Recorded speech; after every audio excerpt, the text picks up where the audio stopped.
Rikthehemi në pjesën e dytë të emisionit Balkan Talks të nderuar shikues. Doja të kaloja tek samiti i G7-s për Ukrainën që u zhvillua në Evian të Francës. Dhe Doran, doja që opinionin tuaj për këtë event, sepse vendimet kryesore të G7-s për Ukrainën ishin rritja e ndihmës ushtarake për Ukrainën, sidomos mbrojtja ajrore, forcimi i sanksioneve ndaj Rusisë në energji, naftë dhe në financë, mbështetje për prodhimin e armëve në Ukrainë me licenca perëndimore, sigurimi i financimit shtesë për mbrojtjen dhe energjinë e Ukrainës dhe qëndrimi unifikuar se Ukraina duhet të forcohet në luftë dhe më pas në negociata paqeje. Dhe këto vendime u morën edhe me praninë e presidentit Trump. Ndaj pyetja që po bëjnë shumë analistë kudo nëpër Europë është: a shohim një zhvendosje të qasjes së presidentit Trump ndaj bllokut perëndimor versus marrëdhënieve që ai kishte me presidentin Putin dhe Rusinë si të tillë?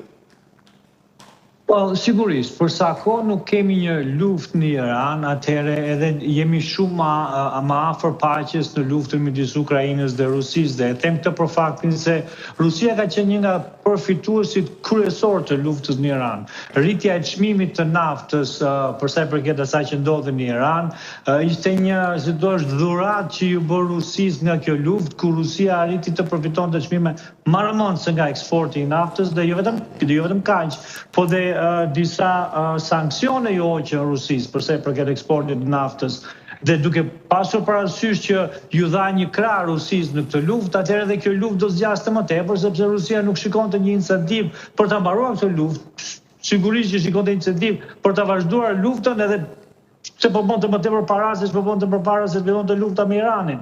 Pra, tani që kjo incentiv po largohet, tani që çmimi i naftës po ulet, megjithëse unë them akoma nuk jemi në atë fazë ku do të shikojmë një ulje drastike reale, po çmimi i naftës po ulet, kjo do të thotë dhe tani që sanksionet nga Irani po largohen, po hiqen avash, tani kjo do të thotë që jo vetëm do të kemi një fokusim më tepër ndaj Rusisë, po dhe ky rubinet paraje i cili ishte hapur Rusisë nga lufta me Iranin po mbyllet. Te pam direkte, sa po u bë kjo marrëveshje e paqes, në ditën e parë që u bë marrëveshja e paqes midis Shtetit Bashkuar të Amerikës dhe Iranit, pam një sulm, unë besoj sulmin më të fuqishëm të Ukrainës ndaj Moskës, që ka bërë gjatë kësaj lufte. Kjo tregon që Moska po vendoset nën presion, pra nën presion, edhe do të vendoset nën presion të dy fistë, dhe kjo si duket edhe me përkrajën e presidentit Trump. Pra, jo vetëm Moska është vendosur tani më në presionin e çmimit të ulët të naftës, por gjithashtu po vendoset në presionin e mbështetjes më të madhe të Bashkimit Evropian, të Shtetit Bashkuar të Amerikës në luftën kundër Rusisë. Bashkimi Evropian tani më me gati normalizimin e marrëdhënieve me Iranin, do të shikojë edhe një ulje të presionit të saj përsa i përket çmimeve energjetike, dhe duke pasur parasysh këtë, do të ketë fonde më ekstra, më në rezervë për të përkrahur luftën me Ukrainën. Po. Misha, e njëjta pyetje edhe për ju. Ky samiti G7-s dhe këto piketa, pra vendimet kryesore që u morën për Ukrainën, nuk janë mirëpritur sigurisht në Moskë. Po, sigurisht, do me thënë ka reaguar Ministri Jashtëm Lavrov, duke deklaruar që do me thënë administrata amerikane është e paparashikueshme do me thënë në vendimarrjet e veta, do me thënë presidenti Trump, do me thënë Rusia i përmbahet marrëveshjeve me Shtetet e Bashkuara të Amerikës në Anchorage, dhe kjo është pika kyçe, do me thënë që Rusia më syn, le të themi. Nga ana tjetër do të vëja re një fenomen shumë domethënës. Presidenti Trump me një farë lehtësie të çuditshme i shmangu Izraelin, aleatin më të afërt të vet që kishte në lindjen e mesme, për të arritur një marrëveshje me Iranin, një marrëveshje sigurisht shumë të dëshiruar nga Shtetet Bashkuara të Amerikës. Mirë, për kjo gjë bën që presidenti Trump të jetë shumë i parashikueshëm në paparashikueshmërinë e tij. Do me thënë nga ana tjetër, do me thënë ai mund t'i bëjë të njëjtën gjë edhe sërish dhe jo për herë të parë Europës, edhe Ukrainës, ashtu si që mund të bëjë dhe Rusisë sigurisht.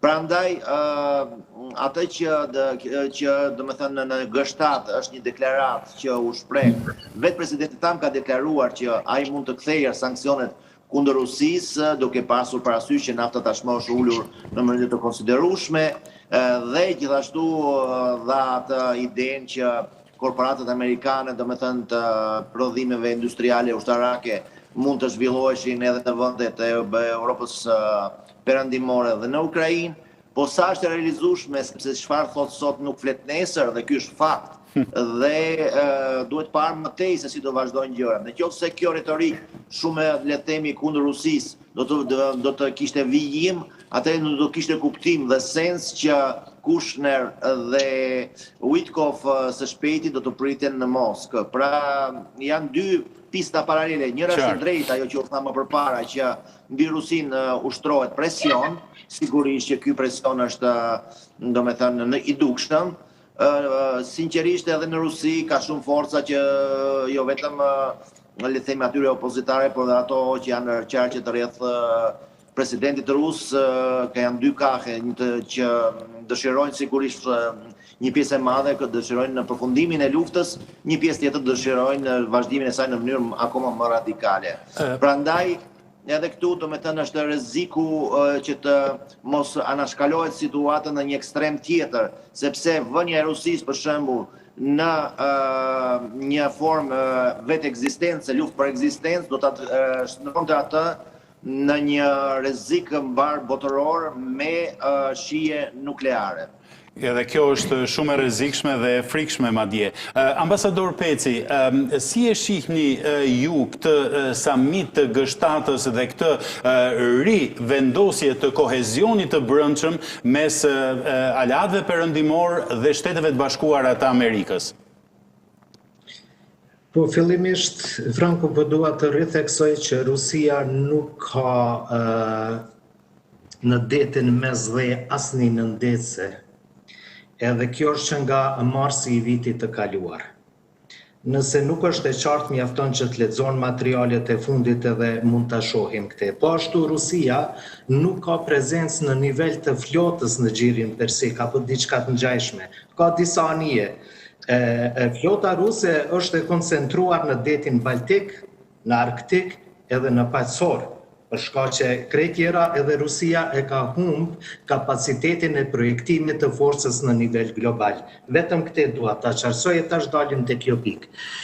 Unë mendoj që dinamika e luftës do me thone agresionit rus në Ukrainë, se tani më nuk është vetëm luftë në Ukrainë, po është agresionit rus në Ukrainë, kemi një luftë mes Rusisë dhe Ukrainës, ka ndru dimensioni.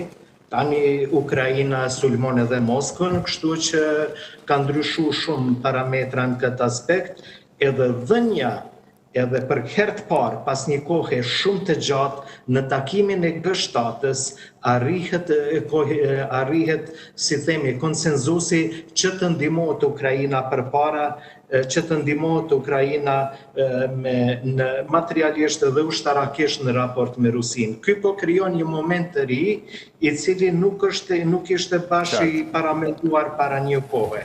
Duke i dhënë Rusisë, duke i dhënë Ukrainës një avantazh shumë të madh strategjik tani, i cili realisht edhe do të mund që ta bënte paqen në një afat jo fort të largët edhe me Rusi. Ndërsa nëse Rusia mendon që do të vihet deri te çështja e përdorimit të armëve nukleare, ajo pikësparit do të ishte vetë shkatruese edhe për te.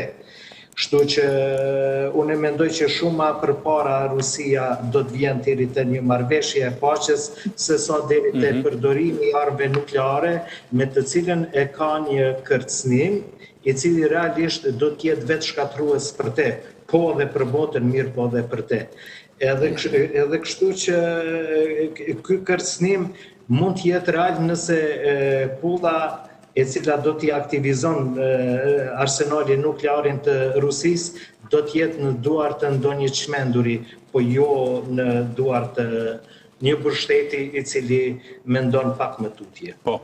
Edhe krejt kjo po e krijon këtë momentum të ri. E krijimi Po, krijimi këtij momentumi të ri, i cili përsëri nuk jemi i sigurt se sa do të zgjas. Se tash doja të kthehem edhe te një çështje tjetër, ne po e shohim që Evropa ka rënje të madhe ekonomike, që tani edhe Gjermania është duke refuzuar buxhetin e ri të Bashkimit Evropian, sepse po konsideron se ai është shumë i madh dhe që nuk ka kapacitet të financohet. Do me thonë, në krejt këte që po e shohim tani, derisa të materializohet ky zotim i arritur në G7, do të presim edhe të shohim sepse Evropa është duke kaluar në për një kohë të vështirë po është. Shumë e vërtet. Sokol, e përmendi Misha në përgjigjen e vet që është e rëndësishme që luftës në një formë në një tjetër ti vi fundi dhe përmendi dhe takimin me Hakan Fidanin. Po, Turqia gjithmonë, dhe sidomos në konfliktin në Rusi-Ukrainë, ka qenë protagoniste në gjetjen e zgjidhjeve dhe organizimin e tryezave.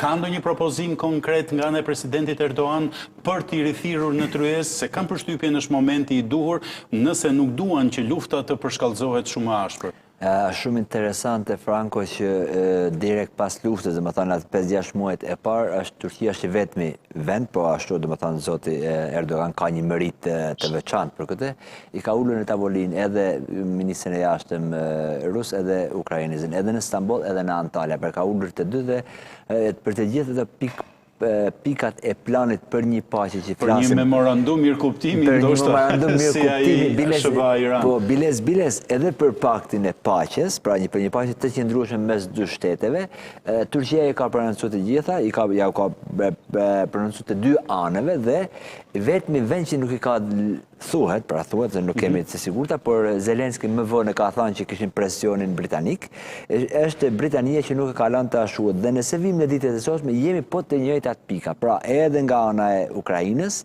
edhe nga ana e Rusisë, e vetëm gjë që është shtuar këtu Franco është që me të vërtetë ka ardhur momentumi ose vetë Amerika dhe Europa si një shohin që Putin nuk do të ndalojë.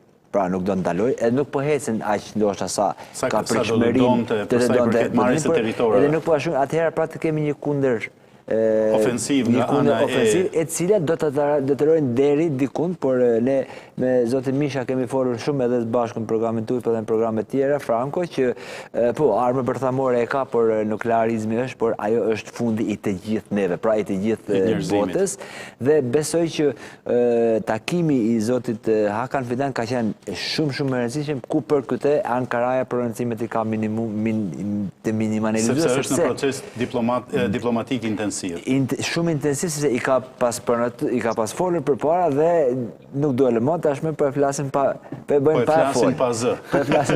Dhe kjo besoj që është shumë mirë edhe për Rusin, sepse edhe vetë Putini, por edhe vetë Zelenski, e të dy ka një besim krejt ndryshe, dhe më thanë, për Turqive dhe për zotin Erdogan dhe zotin Fidan. Po, të nderuar shikues, për shkak të minutazhit që është i kufizuar, duke qenë se në orën 19 Euronews Albania do të jetë në lidhje direkte me protestën që do të zhvillohet në bulevardin Dëshmorët e Kombit, unë doja të kaloja në temën e fundit të këtij emisioni pak më shpejt. Dhe ke çështjet e Ballkanit dhe raportet me Shtetet e Bashkuara të Amerikës, ndaj doja ta pyesja Dorandin. Dorand, në Kosovë është bërë një çështje madhore, çështja e gazit, dhe kjo merr spunton nga letra që ambasadorja në detyrë akoma e Shteteve të Bashkuara në Kosovë, Anu Pratipati, i ka dërguar kryeministrit Kurti dhe qeverisë, ku shprehet: në kohën tonë siguria energjetike është siguri kombëtare. Ne nxisim Kosovën të hyjë në partneritet afatgjat energjetik me ne përmes LNG-s për të siguruar të ardhmen e saj energjetike. Nëse nuk ndodh, kjo mund ta lërë Kosovën si vendin e vetëm në Ballkanin perëndimor pa qasje në gazin amerikan. Pyetja për ju është e drejtë për drejtë. Sa e rëndësishme dhe sa strategjikisht e shikojnë Shtetet e Bashkuara të Amerikës hyrjen e gazit të lëngshëm rus nëpërmjet tubacioneve në Republikën e Kosovës? Ky është një problem i madh dhe siç e kam shpesh herë përsëri e kam thënë në emisionin tënd që politika jashtme amerikane midis të tjerave, një pjesë shumë e rëndësishme e saj dhe besoj që një nga pjesët më të rëndësishme të saj është petrodollari dhe gazi hyn edhe gazi hyn te kjo marrëveshje e petrodollarit. Dhe në qoftë se edhe një prej atyre avantazheve që ne kemi pasur në rajon dhe një prej disa avantazheve që serbët kanë pasur në rajon ka qenë pikërisht kjo që ne shqiptarët kemi qenë gjithmonë pro-amerikanëve dhe nga ana e biznesit dhe kemi qenë pjesa e saj anës globale e cila ka qenë pro-petrodollarit. Një lëvizje e tillë, pra një lëvizje kundra petrodollarit do të ishte një shuplak në fytyrë për Shtetet e Bashkuara të Amerikës, për çdo gjë që ata na kanë bërë, dhe jo vetëm kaq, se duhet harruar, nuk duhet harruar që na kanë bërë, edhe sikur ta harrojmë atë që na kanë bërë, këtu flitet për të ardhmen. Në një rikonfigurim i cili mund të vijë nga paqja me Ukrainën, dhe ne kemi thënë gjithmonë këtë, Kosova e cila akoma nuk është shtet i njohur totalisht nga Kombet e Bashkuara, pra akoma nuk është një shtet legjitim në formën legjitime të shtetit, mund të përdoret si një vegël për sa i përket base dhe shkëmbimeve teritorit, e ku e di unë se si mund të përdoren administratat e ndryshme amerikane Kosovën, duke qenë se thash se Kosova nuk po merr një vendim gati pro-rus për të dalë nga petrodollari. Dhe unë kjo besoj që është shumë e rrezikshme. Duhet të jetë shumë e qartë dhe e rrezikshme. Kjo besoj se është shumë e rrezikshme sepse siç e thash, politika e Shteteve të Bashkuara të Amerikës duhet kuptuar si politika e petrodollarit. Nëse kupton këtë, kupton që ajo që po bën Kosova është diçka kundra kësaj politike, është diçka kundra kësaj politike madhore të Shtetet e Bashkuara të Amerikës. Qartë, edhe një pyetje të shkurtër, sepse për shkak të mënyrës se si është zhvilluar ky emision këtyre javëve, nuk e kemi patur mundësi ta bëjmë. Deklarata, shkurtimisht të lutem, deklarata e Marco Rubios, çështja e antarësimit të Kosovës në NATO nuk po diskutohet aktivisht nga antarët e aleancës, por kjo nuk do të thotë se antarësimi përjashtohet në të ardhmen. Kjo tregon pikërisht atë, si thua, angazhimin e Shteteve të Bashkuara të Amerikës për mbarvajtjen e Kosovës, për mbarvajtjen e sigurisë së Kosovës, tregon angazhimin e kësaj administratës Trump, të cilët, dhe me thënë të vërtetën, dhe mua më vjen pak si surprizë, ka qenë pak si e ftohtë në Ballkan apo në këto çështjet e vendeve të cilat nuk kanë një interes të madh kombëtar. Pra, kjo deklaratë e sekretarit të shtetit, se nuk do të harruar që po vjen nga sekretari i shtetit amerikan, nuk po vjen nga një zyrtar i ulët. Kjo deklaratë është një deklaratë shumë e ngrohtë, besoj, dhe shumë shpresdhënëse për Kosovën, për shqiptarët, deklaratë e cila nuk duhet të shpërblyer me vendime të tilla për kalimin e gazit nga njëra anë në anën tjetër. I dashur Dorant, jam shumë mirënjohës për kohën dhe opinionet që ndave me ne. Mersi është e imi, Franco, faleminderit. Shumë faleminderit. Doja që ta vazhdonim bashkë, ambasador Peci. Pikërisht të temë që diskutova me Dorantin, duket sikur edhe në jetën e brendshme politike të Kosovës po merr gjithmonë më shumë peshë kjo temë, apo jo? Unë mendoj që është tema kryesore, Franco, edhe do të jetë tema kryesore në ditët, javët dhe muajt në vijim. Edhe kjo vendimi i cili do të merret në lidhje me gazin amerikan do të shënoj edhe drejtimin gjeopolitik të Kosovës, do me thonë ose do të jetë në pjesën e interesave amerikane, ose thjesht do të neglizhohet prej saj në të ardhmen, dhe Kosova mund të absoj shumë keq në këtë rast. Sot energjia e ndërton gjeopolitikën, e jo gjeopolitika energjinë, dhe ne du ta kemi të qartë që tani në Ballkan përmes investimeve të Amerikës në këtë fushë, vetvetiu ky rajon do të jetë më i sigurt sepse do të ketë edhe mbrojtjen amerikane që nëse duhet edhe në aspektin fizik, pra sa kemi të bëjmë me një infrastrukturë strategjike të gazit për të krijuar diversitetin edhe heqjen e bashkëmërisë nga gazi rus, jo vetëm në këtë pjesë të Evropës, po dhe më gjerë edhe drejt Evropës qendrore. E tash, unë them të drejtën nuk po muj me besu, as vetit nuk po mundën t'i besoj se si Kosova ka ardhur në këtë pikë. Si ka ardhur në këtë pikë, në cilën Shtetet e Bashkuara të Amerikës duhet ta lusin Kosovën që të jenë krah për krah me Washingtonin për interesat më të mëdha gjeopolitike.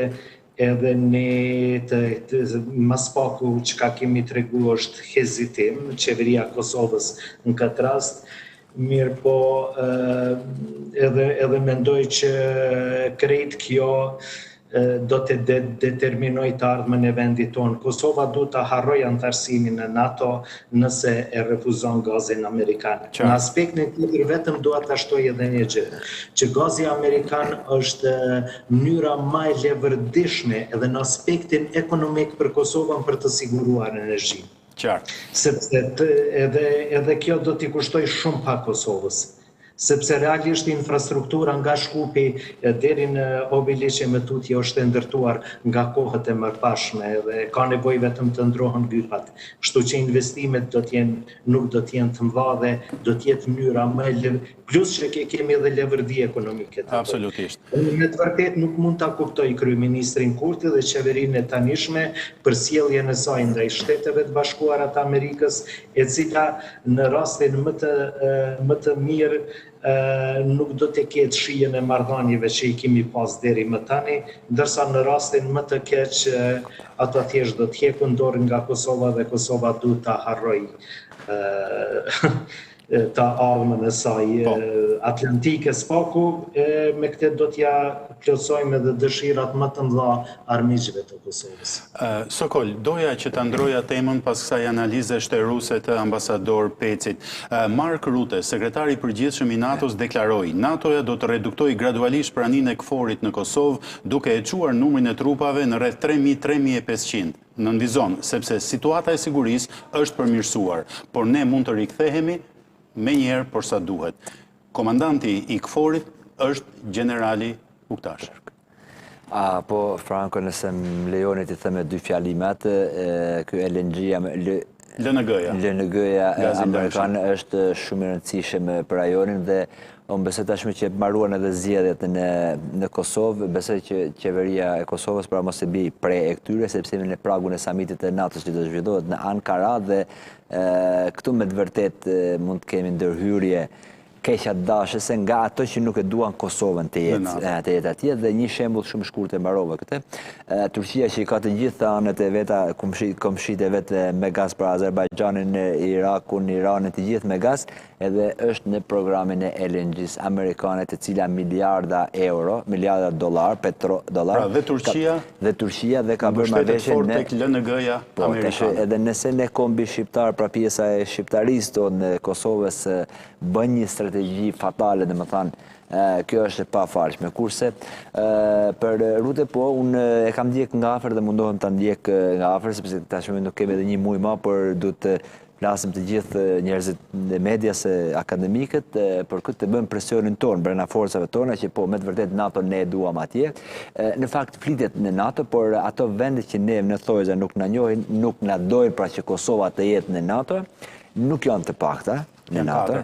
Në, ato që nuk e njohin si shetë, por edhe ato që e njohin dhe thojnë jo, ta lam për ma vonë Kosovën. Okej, e kuptova. Ato janë të shumta në NATO, nuk janë katër ato që nuk e njohin, janë të shumta dhe diplomacia amerikane, por edhe diplomacia e brenda NATO-s, se kam fjalën, po vend të pamundur që ta kemi aktualitetin e NATO, sidomos dita ditës tjetë edhe më i lartë, për arsye që Kosova me qenë në NATO është shumë jetike për, jo thjesht për Kosovën, por edhe për të ardhmen e Ballkanit dhe paqen e qëndrueshme në Ballkan. Të nderuar shikues, në lidhje të drejtë për drejtë nga Lugina e Preshevës, na bashkohet për herë të parë në emisionin Balkan Talks zoti Altin Voriçi, sociolog dhe aktivist. Zoti Voriçi, falenderoj që na u bashkuat. Faleminderit shumë për ftesë. Zoti Borici, e sqaroi Sokoli raportin e NATO-s me Kosovën dhe tërheqjen e trupave nga Kosova.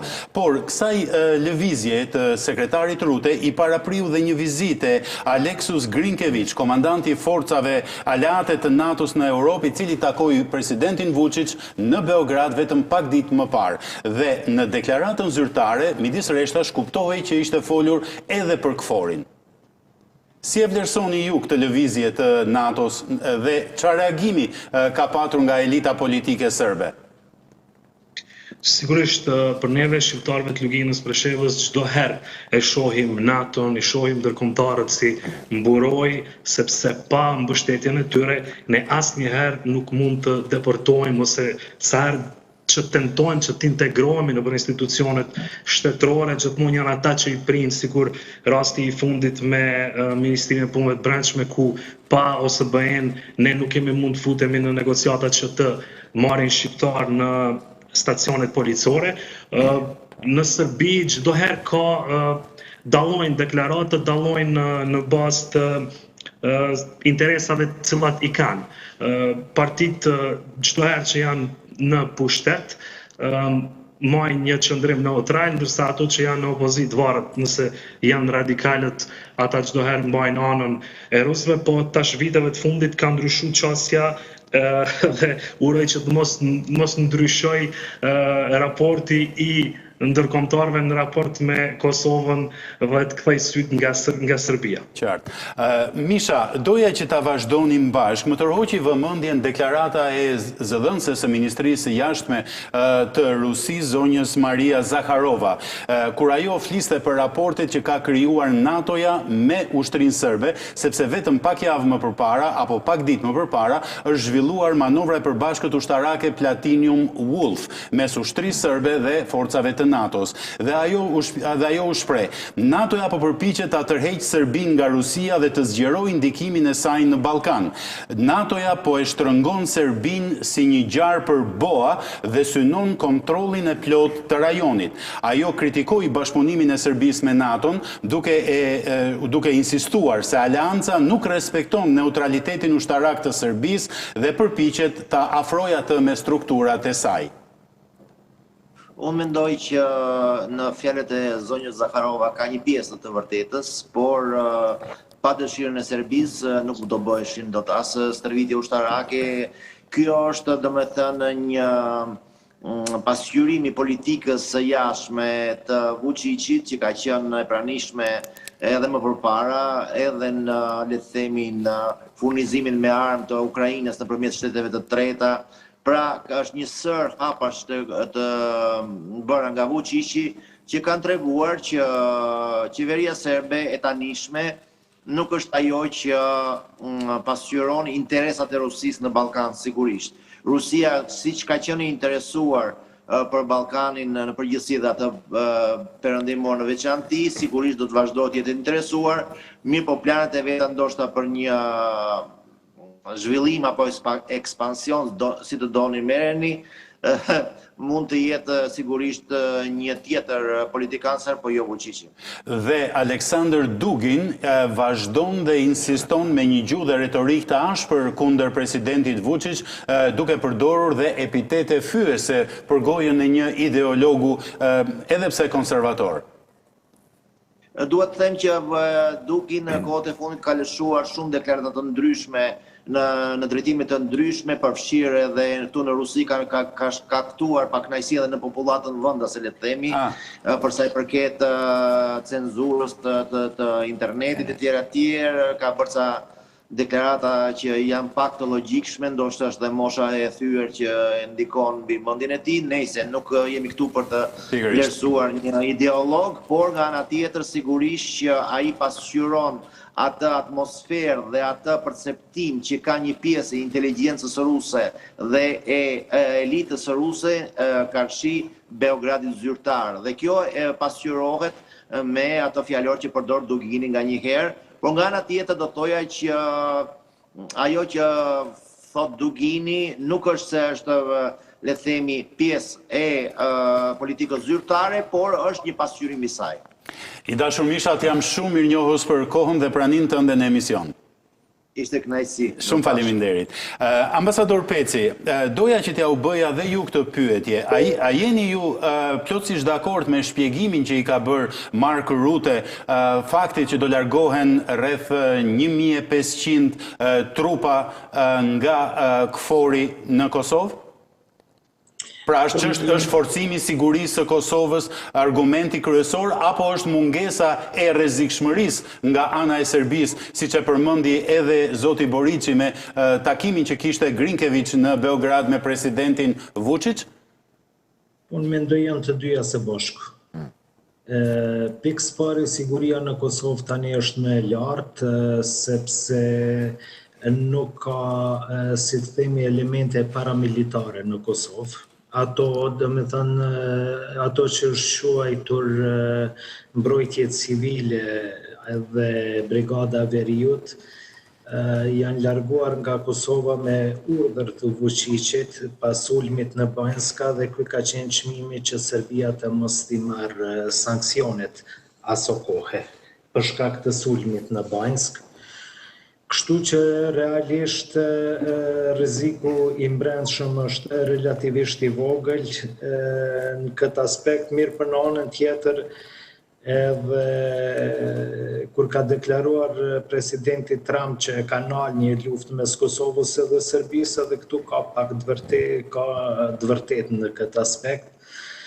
Vetë kjo tani e ti është edhe një element i zbratësimit të Serbisë për të marrë çfarë do akti agresiv në aspektin ushtarak ndaj Kosovës, si që ndron situata deri më tani. Edhe kështu që janë krijuar kushtet për zvoglimin e trupave të NATO-s. Këto trupa më herët kanë qenë në gjendje më të ulët, ato janë rritë, kanë qenë 2500, tash dikun janë rreth 4900 më zgabosha. Dhe ndodhi pas Banjskës, me njëherë trupa turke dhe trupa britanike. Pikërisht, do me thonë për kthehemi në gjendje normale e cila ka qenë para Banjskës. Ky është shpjegimi i plotë në lidhje me këtë. I dashur ambasador Pecit, jam shumë mirënjohës për kohën dhe kontributin tuaj të vyer në këtë emision. Ju faleminderit shumë, Franco, është kënaqësi gjithmonë. Shumë faleminderit. Altin, doja që për pak minuta të kalojmë bashkë tek situata e brendshme politike në Serbi. Presidenti Vučić deklaron që do të mbledh librat dhe do të largohet nga presidenca, por nuk do të largohet nga politika, sepse pritet të kandidojë për postin e kryeministrit në zgjedhjet e radhës, apo jo? Dëgjoni, që t'jemi qartë edhe me qytetarët e Shqipërisë ose edhe të Kosovës, cilët e përcjellin emisionin ton momentalisht. Zgjedhjet në Serbi, për zgjedhjet për president e kanë fjalën, edhe për kryeministër mbahen në veti. Do të thonë nuk voton parlamenti për presidentin, mirë po votojnë qytetarët vetë. Data e fundit kur qytetarët, kur shteti i vendos zgjedhjet presidenciale është në maj të vitit 2027. Kështu që Vučićit po ja afrohet viti i fundit që t'i mbajë zgjedhjet. Ai tash një problem të madh ka. A do të kandidoj për kryeministër dhe pastaj ta ndryshoj kushtetutën, apo si do dalë, sepse në zgjedhjet e parakohshme që i pat në disa komuna, e pat shumë vështirë të fitoj benchëm siç ka fitu viteve tjera. Po, do më thonë, fatkeqësi për partinë e Vučićit është nuk ka një Vučić të dytë. Po nëse ai kandidon për kryeministër, vitin e ardhshëm do të mbahen zgjedhjet presidenciale, studentët kanë marrë një hof shumë të madh, dhe ata mund ta kenë kandidatin e tyre, i cili realisht nuk është duke dalë publikisht, mirë po gjithë e dinë që është rektori i Universitetit të Beogradit. Dhe ai mund ta gëzoj popularitetin që e ka, mund ta shfrytëzoj dhe autoritetin që e ka, që në zgjedhjet e ardhshme presidenciale ta mposhtë çdo kandidat cilin e propozon partia Aleksandar Vučić. Kështu që ditëve të fundit do ta marrim vesh se çfarë do të ndodhë realisht në Serbi, sepse me 27 qershor mbahet mitingi i SNS-it, ndërsa me 28 qershor mbahet një takim i studentëve, ata e llogarisin Vidovdanin, i thonë kështu, është një festë e tyre. Po, si ndahet shpirti nga Kosova, po. Fiks. Duhet Po ketë dhe Kosovë studentët gjithkund. Po, patjetër.